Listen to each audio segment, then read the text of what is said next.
Nuvem, isso. This meeting is being recorded. Então, boa noite a todos, novamente. Eu sou a Lud da Viver, sou aqui do comercial da Viver, e eu só vou passar aqui bem rapidinho, não vou tomar muito tempo de vocês, para dar uns recadinhos, para convidar vocês para estarem na nossa jornada gratuita de psicologia junguiana. A gente está com várias jornadas, mas acredito que esse seja o maior interesse de vocês. Eu vou deixar o link aqui depois que eu terminar os recadinhos dos eventos que eu vou falar para vocês. Então, estejam com a gente na jornada de psicologia junguiana, vai ser bem legal. Com a temática Como me tornar um psicoterapeuta junguiano, vai ser no dia 20 de agosto, vai ser num sábado, então vai ser bem legal mesmo. E também para convidar vocês para o curso Tipos Psicológicos, Descrição Junguiana da Personalidade, que vai ser também bem legal, vai ser no dia 6 de agosto, também vou deixar o link aqui para vocês se inscreverem caso tenham interesse. E esse é o meu recadinho, espero que vocês tenham uma boa aula. E é isso, é contigo, prof. Vou deixar aqui. Obrigada. Então, boa noite a todas. E nesse momento aqui, né, presencialmente, online, né, simultaneamente, estamos todas juntas, mas como está, né, gravando, então boa noite a todas, todos e todos, né, para que possam depois assistir em qualquer outro momento. E é um prazer enorme poder estar contribuindo para a nossa discussão no grupo de estudos hoje sobre o trabalho com as imagens. E eu estou bem contente de ter essas carinhas conhecidas também, isso para mim é muito especial. O som tá bom? Vocês estão ouvindo bem? Sim. Então, o trabalho com as imagens é um tema que me encanta muito, né? Me fascina, e ele é um tema extremamente ligado à prática clínica. Pelo menos eu vou estar trazendo para vocês, né, e compartilhando com vocês essa perspectiva que é a perspectiva que eu venho, né, refletindo, pensando, estudando e até trocando mesmo, né, junto com as pessoas e descobrindo. E eu sou bem, né, eu sou bem mais da prática do que da teoria, né, mas toda prática tem uma teoria, mas eu gosto mais desse pensamento que acontece enquanto a gente vive ele também, né, e vai conseguindo dar corpo para as ideias, né, e uma forma de dar corpo para as ideias, de dar forma, são as imagens. Então, a proposta dessa aula de hoje, desse grupo de estudos de hoje, é o trabalho, né, das imagens na prática, né, o trabalho clínico com as imagens. E, em um primeiro momento, quando a gente pensa o trabalho com as imagens, é claro, tá subentendido que é no campo junguiano, mas o trabalho com as imagens, ele é um trabalho que a psicologia já faz, né, há muito tempo. Então, a gente pode ver recentemente, nos últimos 30 anos, eu diria que é recentemente, né, nas últimas décadas, muitas abordagens teóricas em psicologia trabalham com imagem e percepção. A Gestalt, a psicanálise, o próprio behaviorismo, né, a psicologia, ela entende que o trabalho com a psique, né, o estudo da psique, ele é um estudo que não pode deixar de fora a imagem e a imaginação.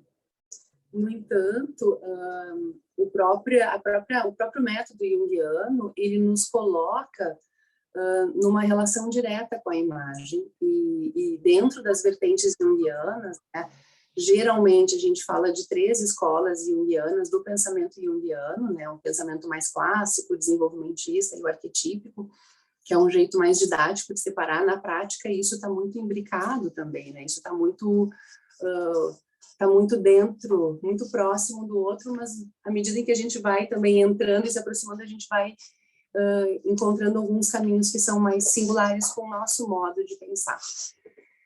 E aí, então, acho que colocando, né, que o trabalho com a imagem, ele vem, né, há muito instigando a própria psicologia, a própria psicanálise trabalha com sonhos, né, e os sonhos, ele acaba sendo um carro-chefe e um grande trabalho com as imagens psíquicas, né? Então, eu diria que o maior trabalho com as imagens está diretamente relacionado aos sonhos. O sonho é um trabalho constante de imagens. Então, muitas vezes, eu diria que é o trabalho mais rico que a gente pode ter com imagens, ele é o sonho, porque seria a fonte direta dessa psique que vem fluindo no fluxo da vida. Eu vou dando uma linhazinha e aí vocês vão conversando e a gente vai dialogando, tá? Uma das coisas que eu acho importante, né, para a gente ir pensando nessa relação íntima do trabalho clínico, né, e o trabalho junguiano com as imagens, ele está diretamente relacionado à prática, né, que era o que eu fui dizendo, e eu estou marcando e apontando, porque eu também estou dividindo com vocês uma experiência que a gente fez no estágio aqui em Porto Alegre. Eu coordeno o estágio de psicologia junguiana para estudantes de graduação. E uma das coisas que a gente foi desenvolvendo e percebendo como um laboratório importante, a gente chama de laboratório da imagem. E o laboratório da imagem, ele é um projeto de oficinas, né, que eram feitas e que são oferecidas, né, para a comunidade do atendimento. Tem um microfone aberto. Eu acho que está aberto. Tu quer perguntar?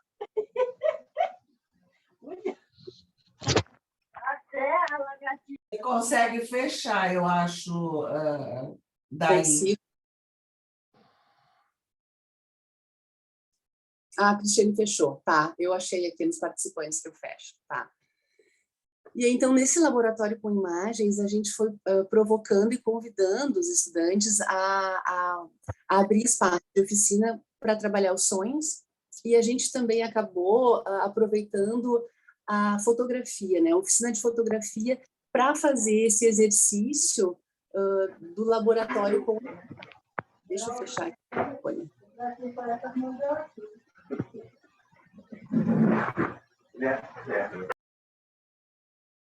Fiz uma pergunta rapidinha. Quando você está falando sobre imagens aqui, entra também o estudo dos símbolos. Pois então. Você vai falar?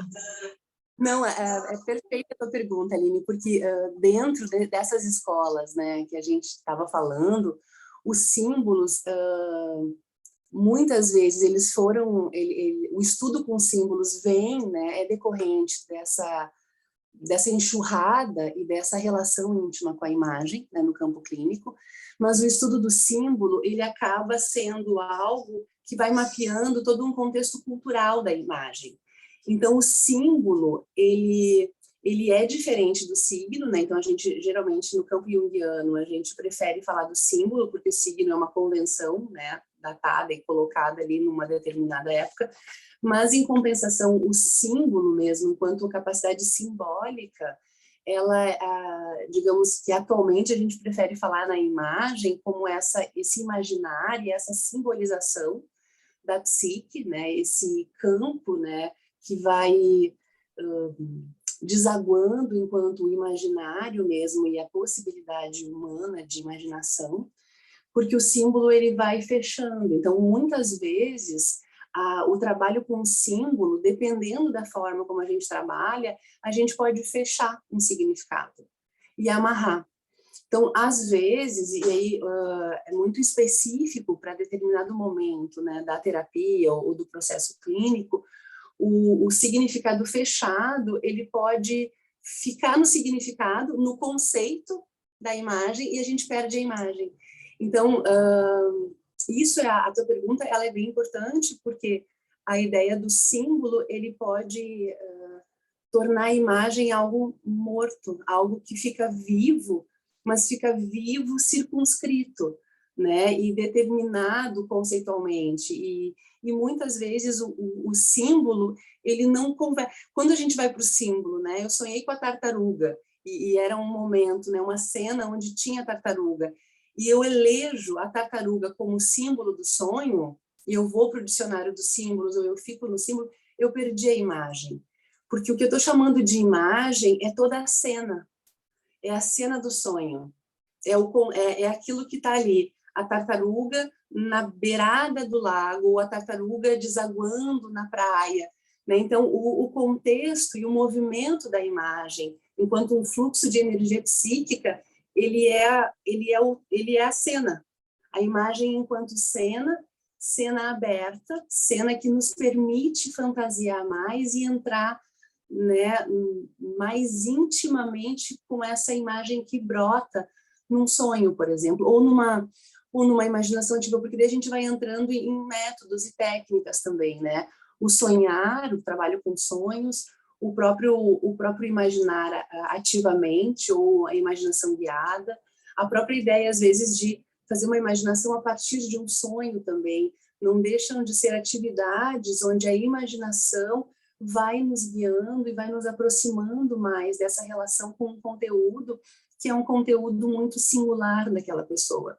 Então, a gente corre um risco de ficar no símbolo e perder a imagem. Respondi, Eline? Respondeu, sim. Consegui entender. Eu vou falar como eu entendi que você explicou agora.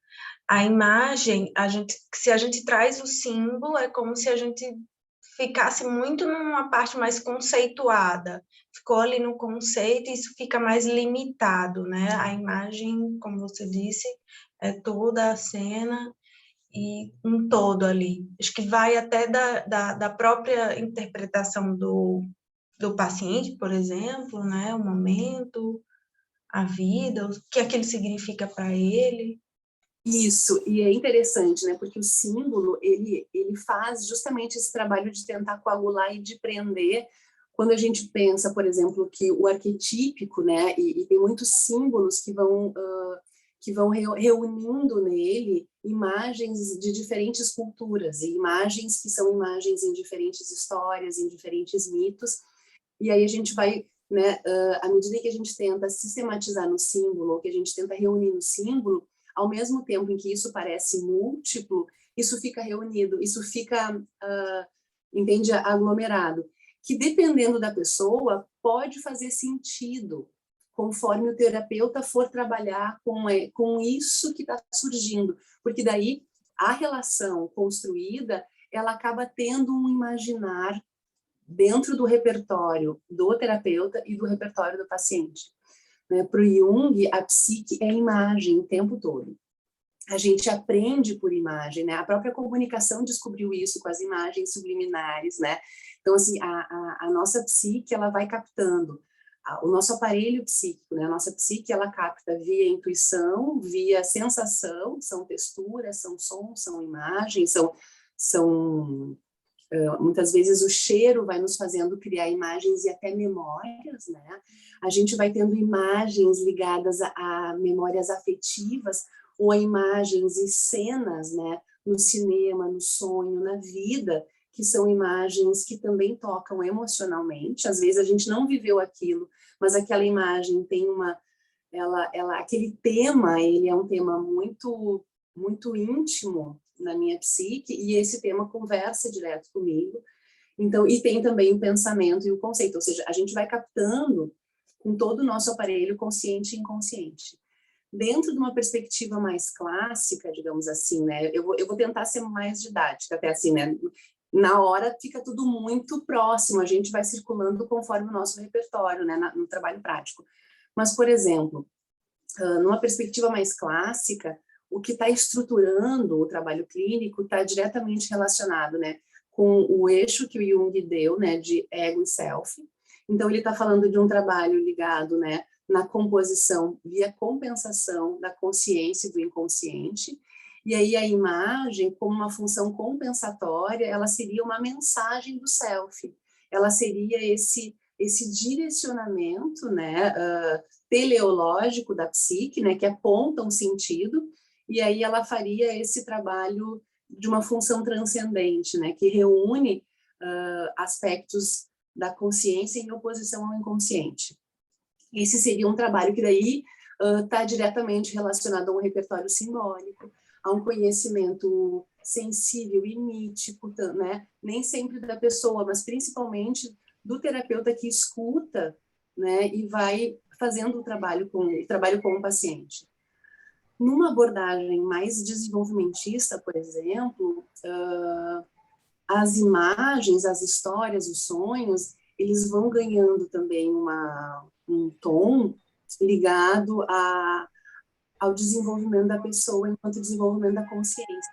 Então, a leitura e a perspectiva do trabalho acaba muitas vezes remetendo ou tentando ancorar em alguns momentos da vida. E todas essas linhas, elas são muito importantes para a tessitura usada naquele momento, naquele encontro analítico. Porque, por exemplo, tem uma cena e aí o sonho, ele reúne a minha escola, os meus colegas de escola, né, no primário, lá atrás, mas daí tem os meus colegas do trabalho agora e tem meu ex-namorado. Então, ele inventa, ele cria uma realidade que é muito, né, muito caótica, assim, uma realidade muito, muito ímpar mesmo. Só que essa realidade, ela é sempre um espelho do que está constelado psiquicamente, arquetipicamente. Eu posso trabalhar, né, do ponto de vista desenvolvimentista, tentando pegar aquele lugar do sonho, que idade eu tinha, que época eu vivia, e aí faz uma costura reflexiva sobre isso a partir de memórias e do desenvolvimento que aquele lugar do sonho aponta. Né? Então, assim, é um trabalho que pode seguir por aí, pensando, né, no desenvolvimento de consciência, pensando o que vem daqui a pouco na minha relação com o ex-namorado, que tem, né, com os amigos e que, de alguma forma, apontou para um momento lá atrás. Então, isso, às vezes, é um trabalho ligado a uma linha mais do desenvolvimento da consciência e do ego também. Por outro lado, tem uma outra escola bem contemporânea, que é a escola arquetípica, onde o trabalho com a imagem, ele não visa o simbólico e ele não visa essa contextualização, digamos assim, né, do desenvolvimento da consciência. Na psicologia arquetípica, a imagem dada é um convite a metaforizar. O trabalho psicológico, ele é um trabalho de construir metáforas. E aí a gente vai trabalhando com as imagens de forma a ir metaforizando e assim refletindo e olhando para as questões e se relacionando com as questões com essa poesia metafórica, eu diria, né? Com um olhar onde a experiência com a imagem ela é uma experiência fenomenológica, mais ligada ao sensível também, ao sensível consciente e inconsciente, mas não como oposição e não como tensão, como uma composição daquilo que vem sendo criação psicológica, realidade psicológica, tá? A realidade todo dia, e a realidade que ela faz é uma realidade imaginal. Então, na psicologia arquetípica, os sonhos, a gente não olha para os sonhos pensando que tem uma mensagem do self, a gente não olha para o sonho literalizando e pensando, né, que isso tem uma mensagem, algo que vai acontecer, que é premonitório. A tendência sempre muitas vezes, né, na leitura mais clássica, a gente pode entender que o sonho, por estar falando de vários aspectos da consciência, um sonho que vem com algo mais intuitivo, ele pode ter toda uma ponte intuitiva e premonitória. O sonho, ele pode ter uma conexão, né, do ponto de vista clássico, ele pode ter uma conexão que indica um caminho, e aí ele pode ser também, às vezes, tido como um guia, uma orientação para o ego, né, porque ele vem como uma mensagem também para manter essa sintonia. E aí, então, são essas nuances que vão estar nos distinguindo, né, ou sendo caminhos que a gente pode trabalhar conforme aquela pessoa, conforme o encontro que está acontecendo ali, conforme a própria entrega para o processo terapêutico, conforme a busca que a pessoa tem. Eu estou falando do ponto de vista do trabalho, né, com as imagens, mas é claro que tudo isso está relacionado à demanda da pessoa, a uma amplificação que respeita o repertório, que respeita a associação, né? A gente não dá uma interpretação, a gente não tenta, às vezes, apontar aquilo que não está nem no sonho e que não está nem na associação que a pessoa fez. A tendência é construir, né, uma atitude mais receptiva com a imagem. E aí eu achei interessante a sincronia, né, da gente estar aqui entre mulheres, pelo menos neste momento, enquanto a gente está gravando a aula, porque independente da questão de gênero, né, essa imagem feminina ao longo de vários símbolos é uma imagem de acolhimento, né, é uma imagem onde a gente aceita e acolhe, é de uma receptividade muito grande. E o trabalho com as imagens, ele é um trabalho de ficar com a imagem e ficar acolhendo aquilo que se apresenta, acolhendo enquanto o terrível, o terremoto, o pesadelo, o horror, né? O trabalho com as imagens é a gente poder olhar para uma imagem e não precisar a polir ou traduzir ou tornar ela menos pior, né? É tornar a imagem na força imaginal que ela tem, conseguindo com isso entrar no campo da metáfora ou do simbólico enquanto repertório imaginal e simbólico mesmo. Vocês estão vindo? Onde é que vocês estão? Eu estava pensando, James Hall seria clássico mais, Cristina? Sim. Sim, eu estou lendo o livrinho de sonhos dele aqui. Isso. E é interessante, assim, né, pensando, né, Fabi, a questão, por exemplo, a gente está falando do trabalho com as imagens, e a gente está falando por... Ó, vocês duas estão lendo. A Denise também vai pegar ali, ó. Ele tem uma imagem linda, que ele fala dos pantanais da alma. Inclusive, eu acho que esse é o título de um dos livros que ele tem. E ele vem trazendo uma ideia, né, de pantanais da alma como esse lugar, pensando enquanto imagem. Tu também tem, a Bianca também tem. Oi, Bianca, que bom que você está aí. Onde tem uma imagem lodosa, né, onde o fazer a alma implica em campos, que são campos onde terra e água se molham, né, e a gente pode brincar com essa imagem também. Eu separei 2 pedaços da obra do Jung, tá, dos tipos psicológicos, já que vocês estão, né, vai ter uma aula dos tipos. Eu separei 2 pedaços só para a gente ter como um dispositivo também, né, para disparar. Aqui. Para muitas pessoas, a imaginação é algo desprezível e inútil, porque né, para aqueles que todos que fazem da adaptação à realidade externa um princípio essencial. Mas sabemos que toda boa ideia e toda obra criadora surgiram da imaginação e tiveram seu começo naquilo que costumamos chamar de fantasia infantil.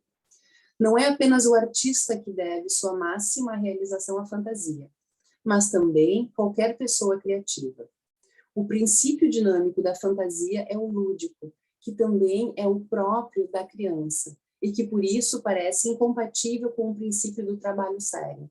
Né? Então, daquelas pessoas que vão dizendo que imaginação e fantasia, né, não te encaixam na realidade.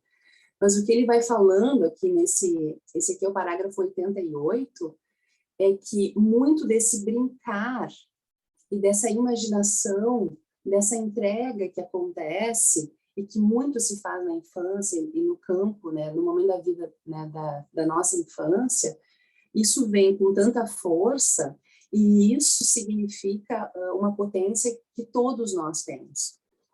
Não tem pessoas que são criativas ou não são criativas. Para o Jung, o criativo é instinto, a psique é criativa. Então, essa ideia da psique é imagem e da criatividade, tu pode desenvolver a criatividade ou não, mas a psique criativa, ela pertence a todos nós.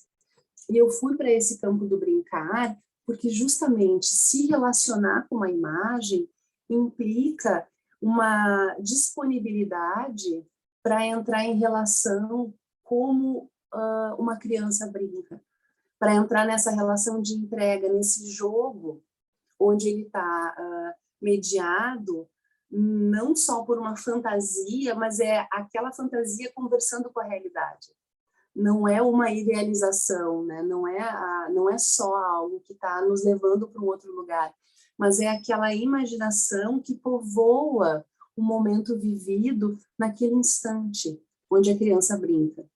Então, se a gente conseguisse tornar essa experiência com o imaginal na vida adulta e com a imaginação algo ligado a esse instante, onde isso é um acontecimento e uma entrega, aqui a gente está fazendo um verdadeiro trabalho com a imagem, né? E um trabalho de ir criando metáforas também, né? De ir conversando com todo esse repertório lúdico. E eu vou fazer uma pequena digressão, porque dentro dos sonhos, por exemplo, sonhos traumáticos, né? A digressão porque a Fábio está aqui também com a história do trauma. Sonhos traumáticos são sonhos, né? Muitas vezes a experiência traumática, ela produz sonhos repetitivos. Muitas vezes aquele tema, ele é um tema que repete. E não é só porque a imagem, o sonho repete porque o conteúdo não foi elaborado. Não, ele repete porque ele é um conteúdo que precisa ser imaginado e reimaginado. Ele precisa ser relacionado de um jeito não literal e de um jeito mais imaginal, com a experiência vivida, com a intensidade vivida também. E aí, pensando nisso, né, que é também repetição e é reimaginação, porque nunca é o mesmo. Se a gente está falando de uma psique criativa e que ela sempre cria a realidade todos os dias, a gente está falando de uma capacidade autorreguladora e de uma capacidade incrível, né, de autopoiesis, de criar-se a si mesma diariamente. E mesmo que a gente não consiga entender o sonho ou não consiga encaixar e produzir sentido no sonho, ficar com a imagem, lembrar do sonho, desenhar o sonho ou contar o sonho, isso já é um bálsamo. E isso é balsâmico para a psique, né? Porque é a gente exercitando e tornando presente uma experiência ligada ao campo imaginal, ao campo dessa imaginação. Aí sai do pensamento, lógico, tanto, né? Sai das explicações, a gente vai ampliando o repertório. Tem uma outra junguiana que ela é muito próxima, né? Ela já é falecida, ela faleceu há 2, 3 anos atrás, antes da pandemia. Ela chama Angela Canoli. Não tem livro dela traduzido ainda, e acho que a produção dela é pequena. Mas a Angela Canoli trabalhou com muitos refugiados de guerra em tempos recentes, né? Não são aqueles estudos pós-traumáticos americanos, assim, são estudos de refugiados de guerra, até mais ali na Europa, mesmo nas fronteiras, com processos migratórios acontecendo, muitas vezes em função de conflitos, né? Nem sempre a guerra é declarada, mas de conflitos. E a Angela, ela lança uma teoria, né? Ela lança um ponto do trabalho com a psique traumatizada, né? Com o evento traumático, onde o terapeuta ele precisa emprestar o corpo simbólico para o paciente. E aí, nesses casos, diferente, né, desse encontro onde a gente acolhe a imagem e deixa a imagem vir, eu entendo que emprestar o corpo simbólico é emprestar, inclusive, leituras e palavras e imagens para as pequenas imagens que vêm, né? Porque é tudo muito literal e muito restrito no campo imaginal, às vezes, dependendo da época, do tempo, do que foi essa experiência, esse evento traumático, e ela sugere que o terapeuta, e aí é uma atitude que ela não é tão receptiva, né, que nem eu estava falando desse jarro mais anímico para receber o trabalho com as imagens e para fazer esse trabalho de acolhida, ela propõe que a gente possa estar emprestando esse corpo simbólico. Então, tem a ver não só com tradução, mas tem a ver com com colaborar na amplificação, tem a ver com ir metaforizando junto com a paciente ou paciente. E isso, né, mesmo, que nem eu falei para vocês, mesmo ela estando muito próxima a uma teoria clássica, ela está desenvolvendo algo que a psicologia arquetípica também fala. Então, as linhas, elas vão produzir um tramado bem interessante, que vai complementando conforme a gente está trabalhando diante daquela pessoa, né? Conforme a necessidade daquela pessoa também. Então, às vezes, o devolver em metáfora é também algo que, mesmo que não seja um paciente extremamente ligado a uma situação de trauma, a gente está produzindo um movimento na psique e produzindo produzindo junto com o outro um campo de uma fluidez e de um repertório imaginal maior, né? E na psicologia arquetípica, né, para o Hillman, isso é fundamental, porque a psique, ampliando o espaço de imaginação, ela amplia a capacidade de refletir e aprofundar-se. E esse aprofundamento psíquico é também um caminho de estar em alma, né, de estar em ânima, de estar na psique, né? O Hillman, ele é avesso à ideia da cura enquanto acabar com o sintoma, porque ele traz a ideia de um aprofundamento, né? E a gente não aprofunda saindo de algo ou curando algo, né? Mas curando como se cura queijo, como se cura couro, ou curar o tempo de permanência, né, naquele processo também. Ele faz essa brincadeira mesmo. Queria ouvir um pouquinho de vocês. Quais são as imagens que andam povoando vocês?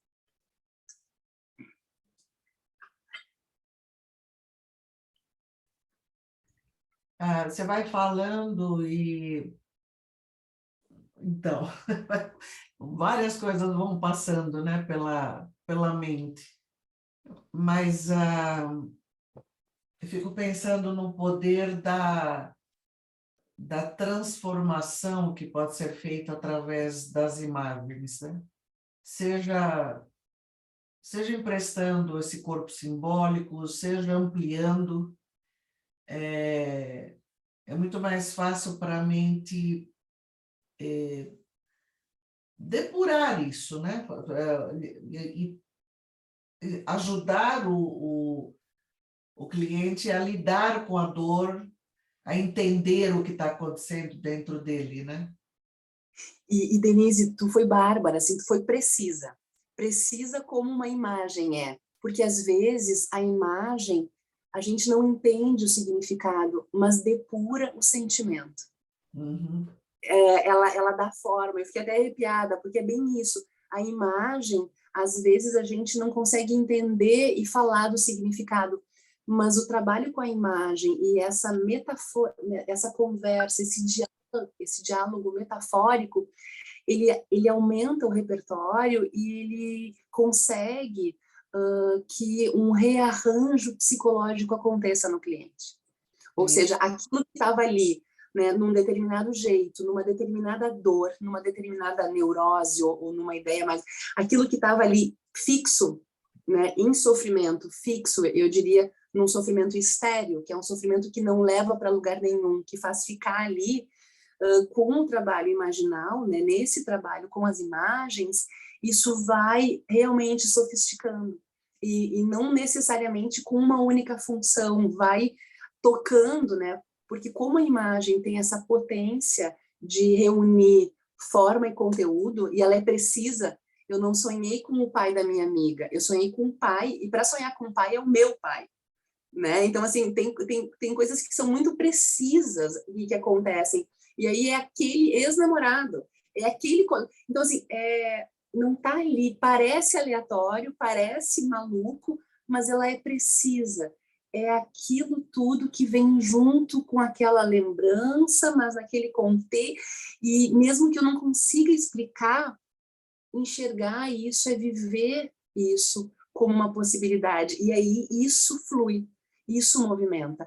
Isso que tu disse do sofisticar é uma operação alquímica, né? Então isso faz uma operação psicológica acontecer, e as coisas mudam de lugar. Uhum. Nossa. E isso é possível com a imaginação ativa também, né? Muito, sim. A imaginação ativa, a imaginação guiada também, né? Dentro dessa perspectiva de uma abertura que vai... E precisa de treino e dedicação também, né? Porque muitas vezes a gente vai trabalhando e, infelizmente, o nosso ego, ele tem, assim, uma autoridade, né? Ele gosta da regência e ele fica na regência por bastante tempo. E muitas vezes o problema não é a regência dele, é que na regência ele é surdo para outras vozes. Então, não dá para não ter ego, a gente precisa do ego, a gente precisa de uma regência, né, flexível e sensível desse ego, para que possa acontecer, né, uma abertura para essas outras vozes, para essas imagens, sem que isso traga um medo de enlouquecer, ou, né, sem que o medo de ser invadido barre o processo, né? Então, esse fluxo, ele é, na imaginação ativa, ele às vezes é enlouquecedor. Então, é bem importante, né, fazer todo um trabalho e um treino.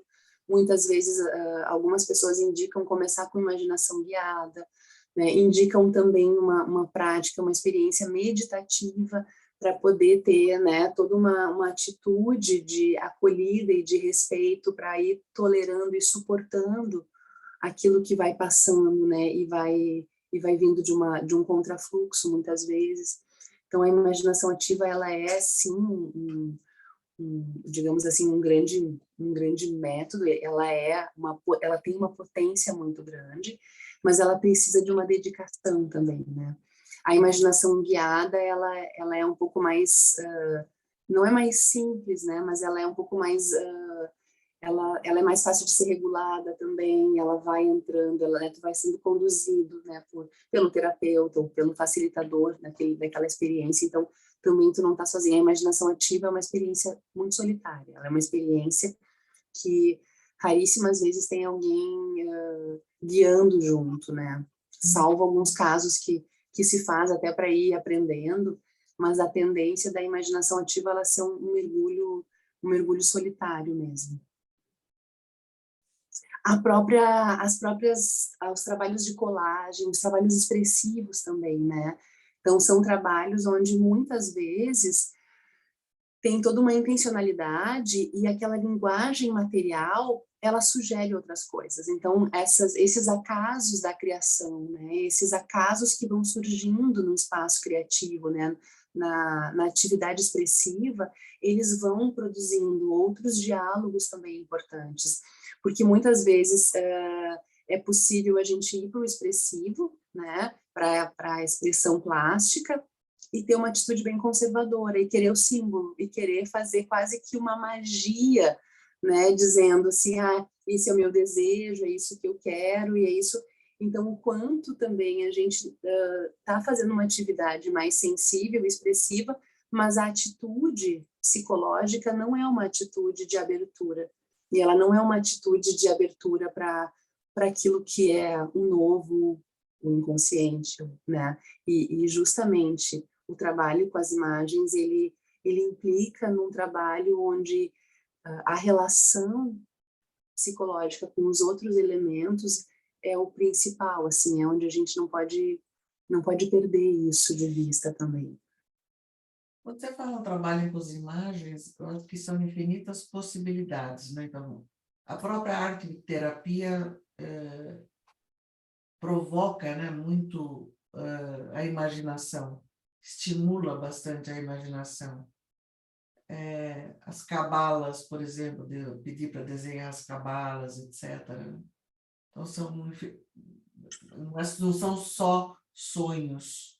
Não, eu falei do sonho, mas como esse, digamos assim, esse território que está em todos nós, e que todas as noites, ou todos os dias, né, a todo momento onde a gente dorme, ele aparece. Porque, às vezes, não existe o conhecimento para fazer a cabala, ou até a mandala, né? Então, às vezes, não existe a disponibilidade. Tem pessoas que não querem nem desenhar na folha, né? Então, às vezes, eu falo do trabalho com sonho, porque o trabalho com sonho é um trabalho que toca todo mundo. Não tem quem não sonhe, né? Tem pessoas que não lembram do sonho, isso tem bastante, mas todo mundo sonha, né? Tem até o trabalho do Siddhartha, né? O oráculo da noite, que é um trabalho, né? Ele é um neurocientista, então tem todo um trabalho científico sobre a necessidade e a importância do sonhar. Então, eu acabo ficando no sonho, porque é como se essa fosse uma fonte primordial. Mas tu tem toda a razão, Denise, o trabalho expressivo e o trabalho imaginal, né? O trabalho com arte, o trabalho com música, né? A própria música é uma imagem. É uma imagem enquanto essa experiência imaginal, né? Tanto enquanto conduz a imagens, como muitas vezes ela é uma imaginação auditiva, né? A gente vai construindo uma linguagem. Então, todas essas artes, né, que são linguagens estéticas, elas facilitam muito o acesso para esse mundo imaginal. O que eu estou falando, né, do trabalho com as imagens é o trabalho no campo do imaginário, com o imaginal, né? O Hillman, eu gosto muito do Hillman, né? Então, o Hillman, ele busca muito em Corbin, que é um filósofo, digamos assim, de toda a tradição muçulmana, de toda a tradição do Oriente Médio, onde no Oriente Médio o coração é o órgão da imaginação, o coração é o órgão de conexão com o divino, né? Com aquilo que é para além da natureza, com o transpessoal, com o transcendental. E aí o Hillman, ele vai trazer a ideia, né, dessa imaginação pelo coração, por aquilo que pulsa dentro da gente em direção ao encontro e à conexão com o transcendente. Que é parecido quando o Jung fala do eixo ego-self, né? O self é essa conexão com o transcendente. A diferença é que o Hillman diz, não é um eixo, é um rizoma, né? Aí são assim, a diferença deles tem a ver com o pensamento da época também, né? Com as construções, as escolas filosóficas de cada momento histórico também, e o Hillman criticando muito o que com o tempo muito da escola junguiana foi fazendo, né, que daí entra o que a Aline tinha perguntado sobre o simbólico, porque o Hillman disse que na formação dele tudo parecia vir assim encaixotado no método, na coisa. Os junguianos querem sempre procurar o símbolo, estão sempre procurando símbolo em todo lugar, estão procurando mandala. E aí o Hillman começa a fazer uma crítica a essa atitude que acaba desrespeitando o que foi, né, o método e o processo vivido pelo Jung, né? Então ele tenta resgatar numa linguagem mais contemporânea e com críticas, né, ao trabalho psicológico também. Eu estava separando, tem um capítulo da Patricia Berry que ela faz uma interpretação de sonhos e ela aborda por 5 caminhos. É o livro O Corpo Sutil de Eco. A Patricia Berry tem na Vozes. Tem um capítulo ali que ela fala de um sonho de uma paciente e ela mostra 5 perspectivas, 5 possibilidades. É claro que é um exercício teórico dela, mas é muito bonito porque é didático e a gente vai percebendo essas diferentes escolas, né? E a gente vai percebendo como a perspectiva vai nos aproximando, né, de formas diferentes de um conteúdo que está em evidência, o que está em relação naquele momento. Cristina, é o corpo sutil de Eco. De eco. Tem uma coisa que eu gostaria de comentar. Por exemplo, a Denise falou sobre, não é só os sonhos, né? Como a gente está falando aqui, tem outras formas, né, de ver, olhar essas imagens. E aí eu fiquei pensando, né, se eu já tinha feito alguma coisa assim de imaginar, de formativa, enfim, além dos meus sonhos, que eu tenho olhado muito para eles ultimamente. E essa imagem aqui atrás, isso tudo aqui atrás, eu fechei o olho assim e eu imaginei isso aqui, tudo isso aqui atrás dessa forma, né? O papel de parede rosa, os quadros, tudo. E isso pode ser posso usar isso como um exemplo do que a gente está falando aqui, assim, de imaginar e, não sei, tentar olhar. Tá, deixa eu tentar entender.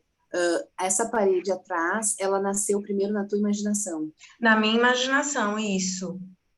E aí tu imaginou isso e tu realizou ela. Isso, eu imaginei, pensei em cada detalhe e dei vida, né? Sim. E o processo que tu está falando, Aline, é um processo de criação de realidade. Lembra que eu disse, né? citando Jung, não sou eu, o nosso velho guru, né, que nem o Paulo gosta de chamar, né, o velho xamã lá, o velho guru, ele diz que a imagem faz realidade todos os dias. O que tu acabou de fazer não deixa de ser algo que foi realidade para ti no campo imaginal e tu materializou na tua parede aí atrás. Então, é como se tu tivesse conseguido fazer, né, realmente aquilo que já era uma realidade para ti nesse espaço, que é o espaço que tu está vivendo, né, nesse teu espaço físico, tu conseguiu imaginar. E aí tem uma coisa muito interessante, porque eu né, para mim, eu tenho uma grande certeza que o Jung, ele deu uma grande virada. É claro, a imaginação ativa, o livro vermelho, né? Isso é muito recente agora, a gente está conseguindo, a partir do livro vermelho e dos livros negros, entender um pouco mais a grandiosidade do trabalho do Jung, mas aquele fascínio que ele teve com a alquimia não deixa de ser algo muito especial e que mudou muito, né? O rumo do trabalho com a psique para o Jung, né? E aquilo que ele foi fazendo nesse mergulho dele com as imagens e dele ir materializando, desenhando o que ele via, né? O livro vermelho. Não sei se vocês já viram o livro vermelho. Não. Não. Essa é uma versão grande que tem as imagens. O livro vermelho tem as imagens do Jung. Então, é um livro que ele é todo cheio com as imagens. É todo imaginário.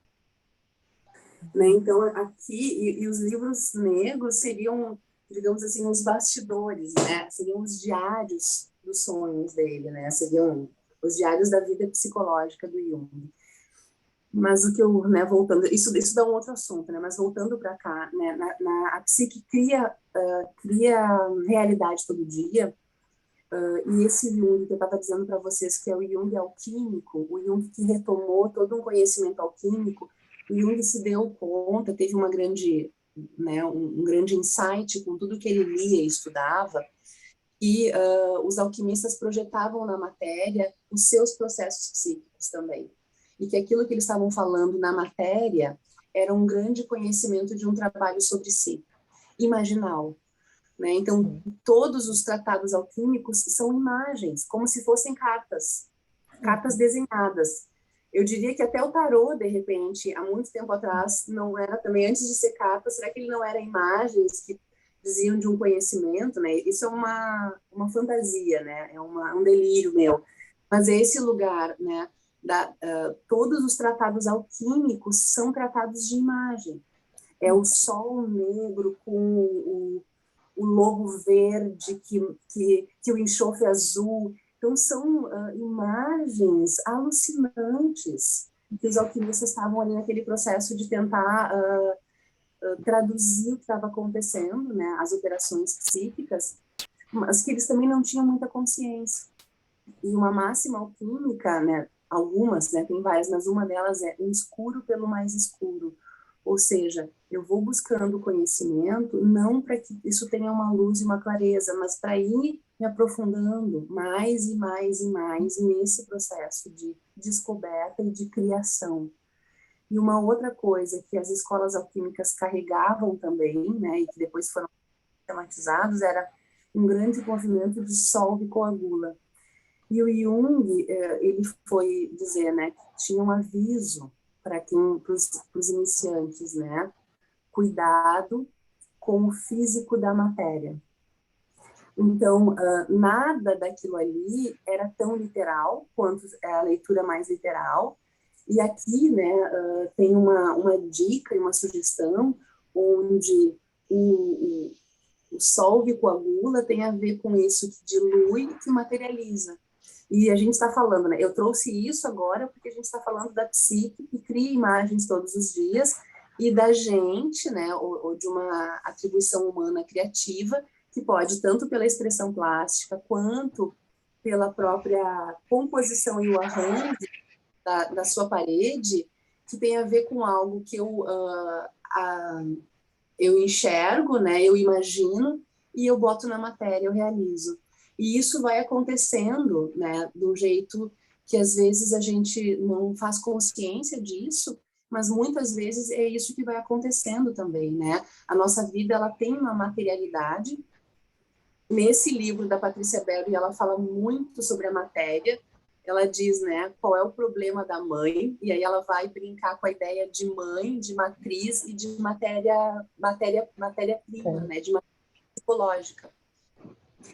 E aí, então, essa vida, né, que nem eu falei para vocês, o ego, ele precisa estar presente porque ele está nessa relação direta com a matéria física, a materialidade, pela sensorialidade, pelo olfato, pelo cheiro, pelo gosto, por isso tudo que é nosso entorno, mas esse ego também está diretamente envolvido pela matéria psicológica. Então, esse solve coagula, ele é um trabalho cotidiano da gente, né, de imaginar. Nem sempre a gente consegue fazer com que isso seja uma realidade física, mas isso já é uma realidade. Às vezes consegue, às vezes também tu tá naquela fisicalidade, né, na materialidade, tu tá montando a tua parede e de repente a própria disposição dos quadros vão fazer interferir e mudar, porque a matéria também conversa contigo. Então, também tem, né? Isso acontece muito no processo criativo dos artistas.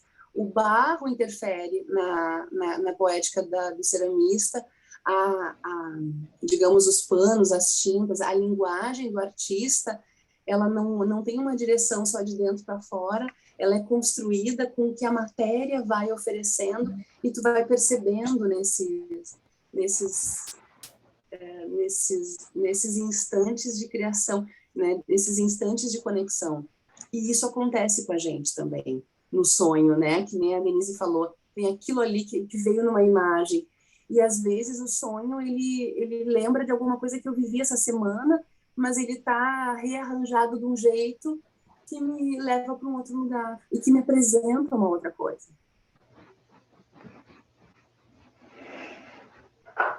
Eu fiquei pensando nessa coisa da psicologia narrativa e da importância da gente colocar nome nas coisas, né, e de ter uma linguagem. Às vezes a gente está experienciando algumas coisas e não reconhece porque não tem linguagem para representar, né? E eu fiquei pensando nesse papel da palavra, né, no sonho, o quanto perigoso que é. Tu pode matar a imagem com a palavra, ou tu pode fornecer, né, linguagem para que a pessoa consiga abarcar mais, fazer um elo, né, fazer uma ligação com aspectos, né, entre o sonho, entre a imagem onírica e o entendimento, né, com o Gil, né? Algumas vezes, quando eu não entendo um sonho, muitas vezes eu não entendo o sonho de paciente, mas é só a coisa de pedir para ele contar, eu já acho tão precioso, né? Contar e eu leio alto junto com ele, né? Às vezes me escrevem sonhos. Então não precisa esse entendimento destroçar e nem amplificar às vezes, mas só o contar, né? Só colocar a palavra, né? Isso, e isso é importante também, né, sabe, porque, de novo, tem uma singularidade daquele encontro analítico. Então, às vezes, o próprio escrever o sonho já é um outro sonho, e isso é muito importante, né, o próprio contar o sonho, e aí a gente não está preocupados no essencialismo, naquele sonho que foi, não, porque ele já é, toda vez que ele é contado, narrado, construído, ele faz realidade. E ele vai, de alguma forma, sofisticando, que nem a Denise disse, tem alguma coisa que vai ali, né? Tem uma palavra que vai dando forma, que vai dando uma imagem.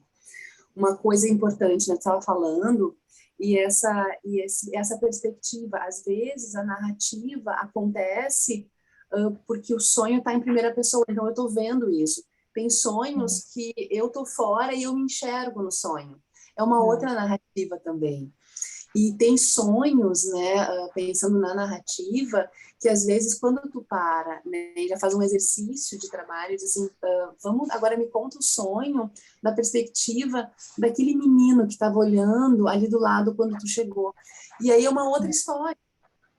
Porque daí ela já é uma outra imaginação também, né? Se a gente pensar que são aspectos que são complexo, são personagens da psique, a gente vai estar dando voz para esses personagens. E aí esse trabalho com a imagem vai ganhando, digamos assim, também criatividade. Uma outra coisa interessante é ler o sonho, e às vezes dá para pedir assim, tá, para aí, né? Não lê hoje, lê em voz baixa, lê para ti e me conta o sonho. Porque daí a pessoa acessa a imagem, esqueceu, né?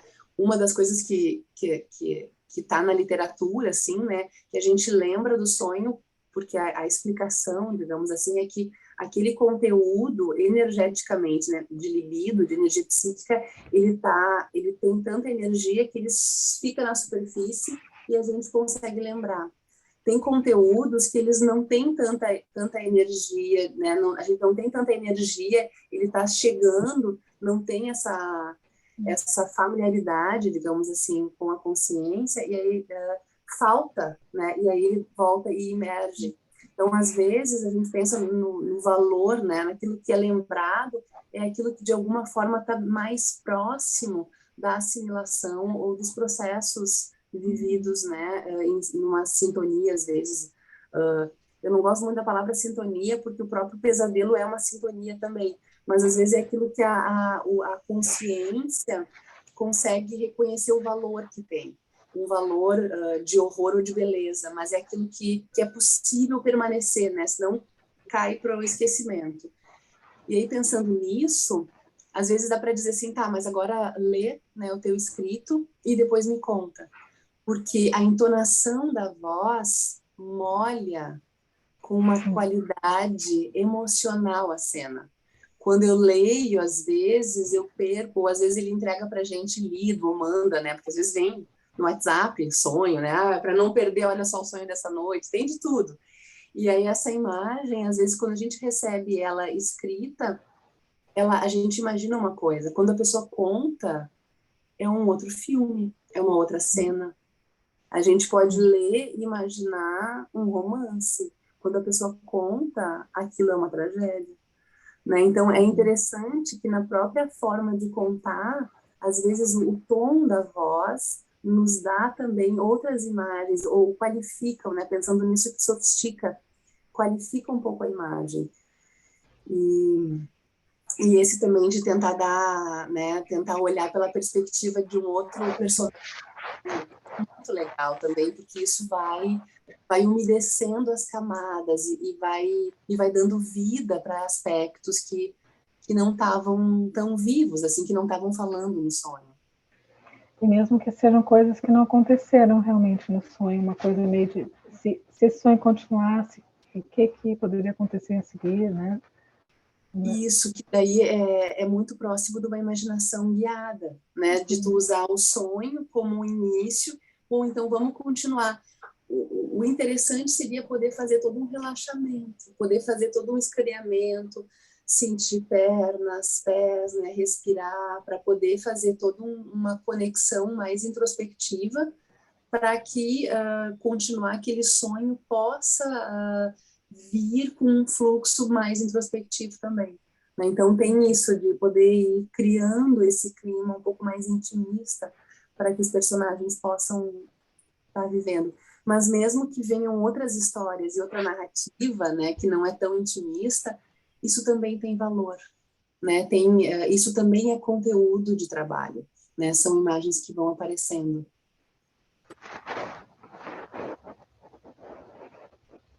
É interessante porque assim, eu vou falando, vou me lembrando de várias imagens, né? Eu tive um sonho que depois me ajudou também a escrever um pouco, porque a gente tem que trabalhar e viver a teoria, né? E era um sonho onde eu tive minha segunda filha 6 anos depois da primeira. E eu estava alimentando ela, eu estava vivendo um processo de desmamar para entrar na comida sólida. E aí isso é arquetípico, né? Toda mãe já passou por isso. Assim, é uma experiência típica. E às vezes, se não passou com um filho, passou com a coisa de ter um filhotinho pequeno que tem que dar o leite para depois colocar o sólido. Isso a gente passa por toda e qualquer experiência. E aí, nesse processo, no sonho, o pano de limpar a boca cai no chão. E aí, quando cai no chão, eu vou juntar e ele enraizou ali. E ele ficou enraizado na sala. E aí, essa é a imagem do sonho, né? O que tem aí, né? O que está enraizando numa coisa, né? E daí a gente pode ter diferentes devaneios, mas essa imagem, ela para mim foi uma imagem onde eu precisei, né? Naquela época eu estava vivendo muito isso, né? Então eu acabei desenhando isso, eu acabei trabalhando com a ideia do germinar, né? Porque ao mesmo tempo eu estava saindo de uma metáfora mamífera, né? De uma experiência mamífera e entrando numa outra experiência de nutrição, onde era germe de outras coisas, né? E aí também tem uma experiência pessoal, mas se a gente pensar nos efeitos disso, né? O quanto essa experiência, considerando que às vezes não é sobre um filho que a gente está falando, é sobre algo que é pequeno, é sobre algo que está crescendo, é sobre algo que precisa do nosso cuidado.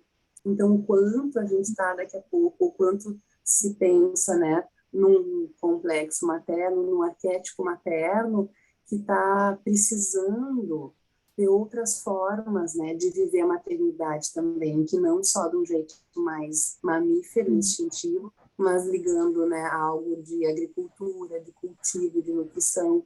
E aí são imagens vegetativas. E aí a gente pode, né, ir para o simbólico, para o símbolo, mas tem um componente que ele é um componente arquetípico que naquela época foi muito importante, até de pensar, né, que de repente está enraizando ali, eu estou deprimindo, não é para sair. Então, assim, muitas coisas vão fazendo parte da reflexão. Nem sempre a gente tem a certeza do que isso significa, mas é importante e fundamental que essa imagem fique aberta para a gente dialogar e de poder olhar para ela, e ela vai germinar. Eu gosto de usar essa imagem como um trabalho onde vão germinando outros insights, vão germinando outras compreensões também, né, sobre um determinado momento da vida. O alimento passa a vir.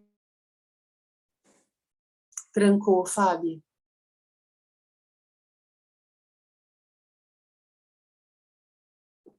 Fábio trancou.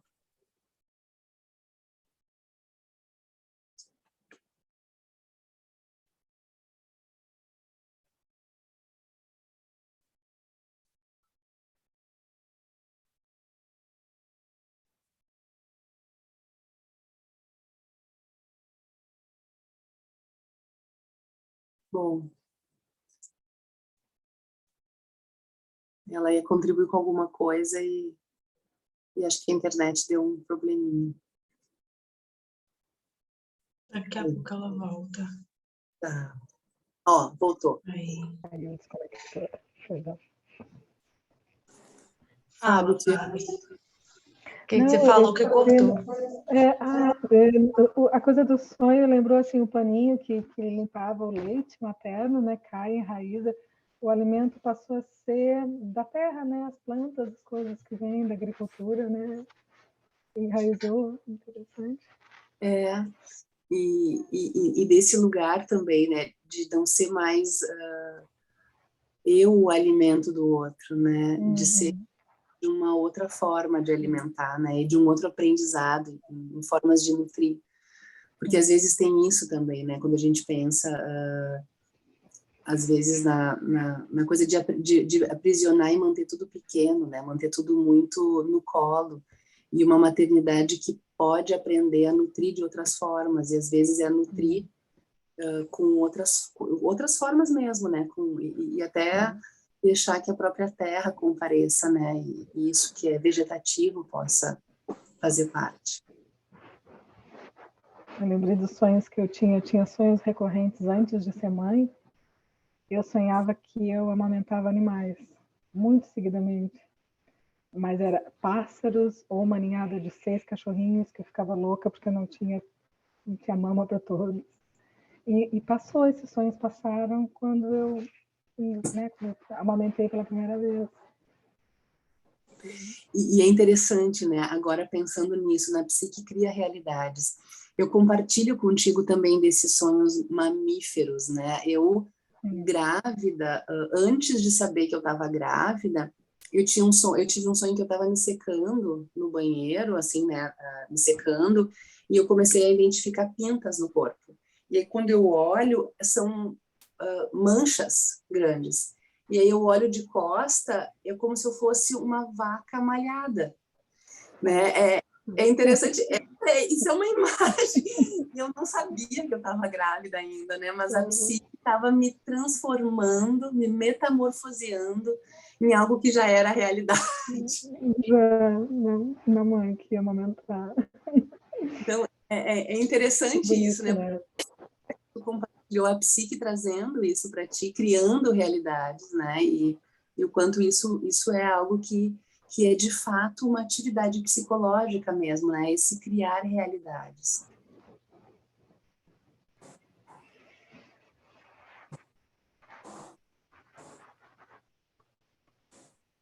Mas nesse sentido, né, o trabalho com imagens, assim, pensando até enquanto trabalho prático mesmo, né? Uma fotografia nem sempre é uma imagem psíquica, né? Porque a fotografia tem toda uma outra linguagem artística também, mas uma fotografia, ela pode ser trabalhada como imagem. Ela pode vir a ser um trabalho com imagem, né? O desenho, a expressão plástica, a imaginação ativa, todos esses dispositivos, né, que nos jogam num campo de pensar imagem e de conversar com imagem e que deem espaço para algo que vai sendo metáfora, isso do ponto de vista do trabalho com as imagens, algo muito importante e muito valioso, né, porque isso acende o que o Jung disse do lúdico da criança, né, isso te acende enquanto essa capacidade de ir fabulando, fantasiando, imaginando. E o quanto, muitas vezes, a gente perde esse atributo de poder estar ficando na metáfora e optando, às vezes, por explanar, por explicar. Então, muitas vezes, quando a gente vai explicando aquilo que está no sonho, ou que está na obra de arte, ou que está na atividade expressiva em arte-terapia, quando eu vou explicando o que está ali, eu estou reduzindo, eu estou achatando toda a potência imaginal do trabalho com imagens, né? Eu não quero dizer que isso é errado, mas é um caminho que reduz muito. É quase que um caminho interpretativo. Quando a gente explica, a gente vai planificando esse relevo psicológico, né, que é muito mais rico quando a gente devolve uma metáfora com metáfora também, né? Quando a gente conversa, que a gente está falando agora da maternidade com essa metáfora mamífera.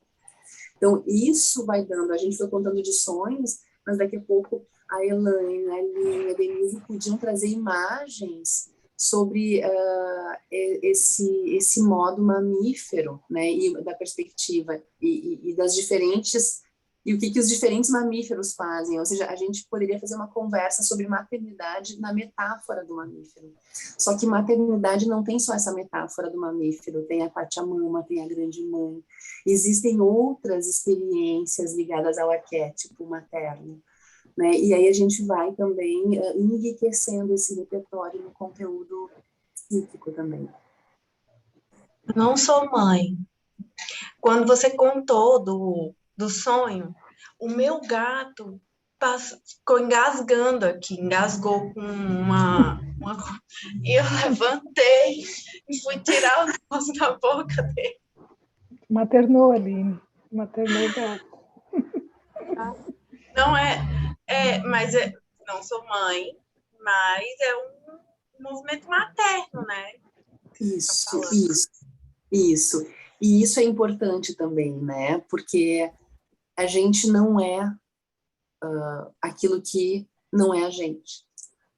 Só que isso não significa que não exista ou que tu não seja atravessada, transpassada pelo complexo e pelo arquétipo materno, ou às vezes até se a gente pensar nas experiências, né, imagens andrógenas, imagens de androginia.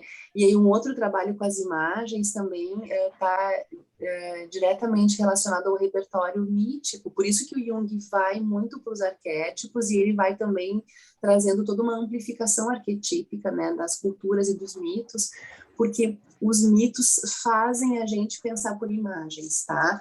Uma sugestão, agora falando disso, me lembrei, eu fui falar dos andrógenos, né, da imagem andrógena.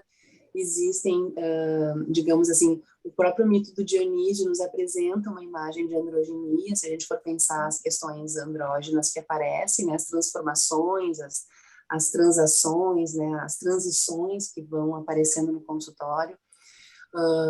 Tem uma história do Tiresias, que era um vidente, mas que antes de ser vidente, ele foi homem e depois foi mulher também. Então, a gente vai acessando a imagens, né, que são histórias, são narrativas, mas que elas são imagens, elas nos fazem imaginar.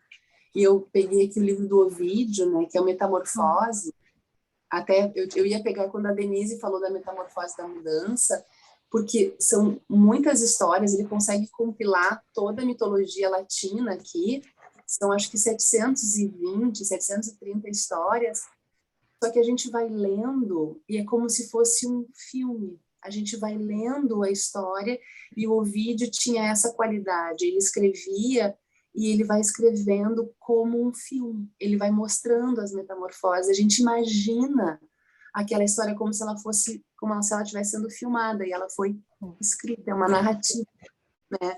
Então tem também essa qualidade de produzir imagens que não é só gráfica, não é só a imagem enquanto imagem, mas a escrita metafórica, a escrita ficcional, a escrita que nos convida a algo poético, ela é uma escrita e ela é também um trabalho com imagens.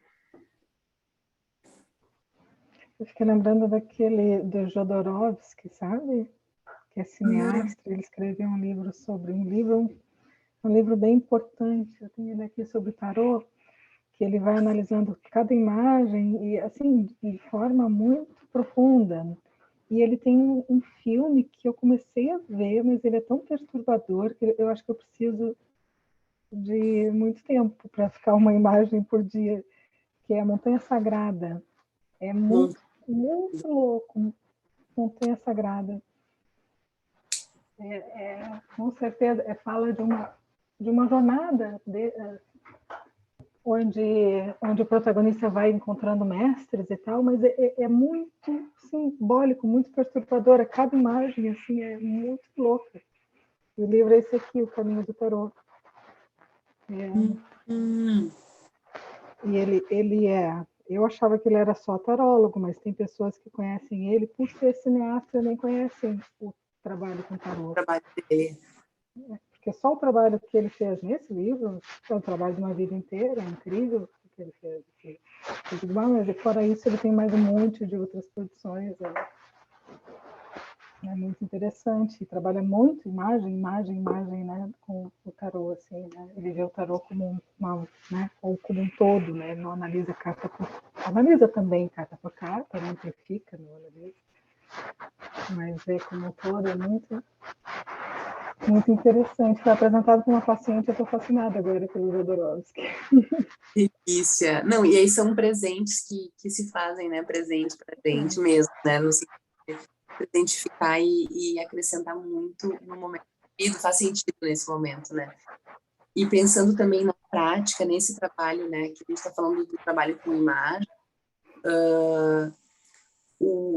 tanto o conhecimento, né, enquanto símbolo, enquanto mito, enquanto até às vezes de poder, que nem tu acabou de fazer, eu lembrei de tal filme, ou eu fui falando para vocês, né, das metamorfoses e das imagens que existem na literatura. A literatura também é um campo bem fértil para a gente ir imaginando. E isso vai também construindo uma linguagem, que é esse repertório imaginal. Então, às vezes, quando a gente está ouvindo uma história, se eu consigo me sintonizar com o que eu escuto do cliente, né, ou do paciente, conforme a gente, né, aborda, e eu vou produzindo imagens, essas imagens que eu tenho e eu posso conversar com ele, com essa imagem, isso também tem um efeito muito interessante no setting. E às vezes eu não preciso dizer, eu imaginei no teu sonho, eu imaginei isso, mas só o fato de tu te conduzir, porque eu brinco com eles, né? Agora na tela não tem mais uma cadeira, porque antes eu tinha uma cadeirinha, né? Eu tinha 2 poltronas e um sofazinho, e eu brincava, o sonho fica sentado com a gente aqui, porque ele tá falando com a gente. E agora na tela, né, tem isso de deixar o sonho junto, né, entre a gente. E o sonho, e às vezes, né, a Denise perguntou do trabalho, às vezes eu gosto do sonho porque como o sonho ele é enigmático, a gente diminui a presunção de querer entender. Muitas vezes o trabalho expressivo é mais fácil da gente cair tentando dizer o que eu fiz e como é que foi.